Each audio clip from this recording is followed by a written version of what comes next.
की शुरुआत तो ऑब्वियसली लार्सन एंड ट्यूब्रो के साथ ही करनी होगी हमें। लार्सन एंड ट्यूब्रो के नंबर्स तोड़-फोड़ नहीं है, let me be very clear. आज स्टॉक लेकिन चलना चाहिए और उसका कारण ये है कि पोजीशनिंग बहुत ख़राब है स्टॉक की। एक महीने का चार्ट लेकर आ जाइए एल&टी का, एक महीने में ये स्टॉक करीब करीब 9% गिरा है। उतने ख़राब नंबर नहीं हैं। मैं फिर कह रहा हूँ, नंबर्स शानदार भी नहीं हैं, ऑपरेशनल नंबर्स थोड़े बेहतर हैं और गाइडेंस अच्छी है। कंपनी ने अपनी जो रेवेन्यू और मार्जिन गाइडेंस है वो कायम रखा है। इनका जो मार्जिन है वो 9.67 से बढ़कर 10.4% पर आया है और जो ऑर्डर इनफ्लो का जो गाइडेंस है वो मेंटेन्ड है। लेकिन ध्यान रखिएगा, इसमें क्योंकि पोजीशनिंग इतनी वीक है, इसके लिए आज ये स्टॉक थोड़ा चल सकता है। एक और चीज़ एल&टी के लिए, क्रूड का भागना एल&टी के लिए पॉजिटिव होता है, क्योंकि एल&टी का एक बहुत बड़ा बिजनेस जो है वो वेस्ट एशिया से होता है और वेस्ट एशियन बिजनेस तभी मिलता है अगर क्रूड चलता है। तो अगर वहाँ क्रूड नहीं चलता तो उनकी इकॉनमी इतनी ख़राब हो जाती है कि वो ऑर्डर दे नहीं पाते हैं। तो इसके लिए इसका चलना भी पॉजिटिव है एल&टी के लिए। तो ये एक कारण है कि आज मैं एल&टी को ग्रीन लेके चल रहा हूँ। बहुत बड़ा गैप अप हो तो चेज़ मत करिएगा, लेकिन ध्यान रखिएगा इस चीज़ का। तो ये पहला स्टॉक है जो हमारे फोकस में रहेगा। इसके अलावा आप देखें, पहले नंबर पे ही रहते हैं, इसमें M&M फाइनेंस को मैं ग्रीन में ले रहा हूँ, क्योंकि M&M फाइनेंस में अगर आप देखें NIM में अच्छी ग्रोथ है और क्रेडिट कॉस्ट इसमें भी सुधार है। ये अब F&O का हिस्सा नहीं है शायद मेरे ख्याल से, लेकिन NIM जो है 7% से 7.5% पर आया।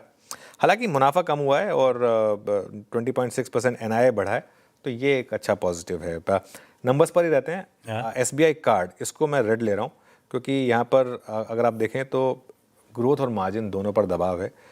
लोन एसेट सिर्फ 4.5% बढ़ा है, मैनेजमेंट का 10 to 12% का गाइडेंस था। मेरे लिए ये सबसे इंपॉर्टेंट है, क्योंकि एक क्रेडिट कार्ड कंपनी और एक सबसे स्ट्रॉन्ग स्टॉक से भी सबसे वीक स्टॉक हो चुका है। ऑलरेडी काफ़ी गिर चुका है इस महीने, ध्यान रखिएगा। इस महीने 9% ये स्टॉक गिर चुका है, तो पोजिशनिंग ख़राब है। लेकिन क्योंकि अब गाइडेंस भी फ्रेश नहीं दे रहे हैं और पुरानी गाइडेंस से ख़राब है नंबर्स, मुझे लग रहा है आज इसकी पिटाई होनी चाहिए।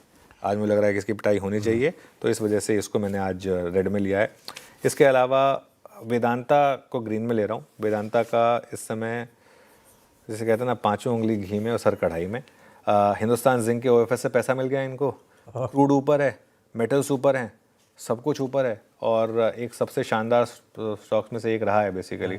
एक रील वायरल हो रही है अनिल अग्रवाल जी की, जिसमें वो बता रहे हैं, अनिल अग्रवाल जी देखिए झारखंड से आए थे और कहते हैं उनकी जेब मतलब एक फर्स्ट जनरेशन एंटरप्रेन्योर।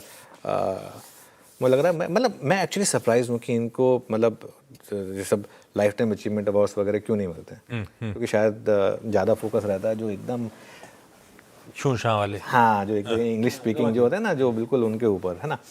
लेकिन इन्होंने जब हिंदुस्तान जिंक खरीदी थी तो ये बता रहे थे कि हमने खरीदी थी 500 करोड़ में, हमारे पास तो 5,000 रुपये भी नहीं थे, मतलब 5 लाख रुपये भी नहीं थे। तो उन्होंने कहा कि हमने बैंकों को बोला कि हम एक नवरत्न कंपनी खरीद रहे हैं, जो सबसे पहले लोन देगा हम उसका लोन लेंगे। बोले हमने उल्टा कर दिया, तो हमको 5 गुना पैसा मिल गया। तो खैर वो बहुत फैसिनेटिंग स्टोरी है क्या, लेकिन खैर जो भी है, हिंदुस्तान जिंक का OFS का थोड़ा सा एक इम्पैक्ट आएगा, लेकिन अदरवाइज वेदांता जो है, क्रूड भी ऊपर है, बाकी सारी कमोडिटीज़ भी ऊपर है, ये अपनी एक अलग ही बुल मार्केट में ये चलता रहेगा। एक और स्टॉक है आज हमारे बिग स्टॉक्स में, NSDL को रेड में ले रहे हैं। नंबर कमज़ोर है NSDL के, और अगर आप देखें तो 10% इनकम और 18% प्रॉफिट डाउन है क्वार्टर ऑन क्वार्टर, और कोर डिपॉजिटरी सेगमेंट में 17% की गिरावट है। कहीं ना कहीं लग रहा है कि बेयर मार्केट का इम्पैक्ट दिखा नंबर्स में और लोगों ने अपने अकाउंट्स कम खोले शायद, डीमैट अकाउंट्स, तो इस वजह से इसको मैंने आज रेट में लिया है।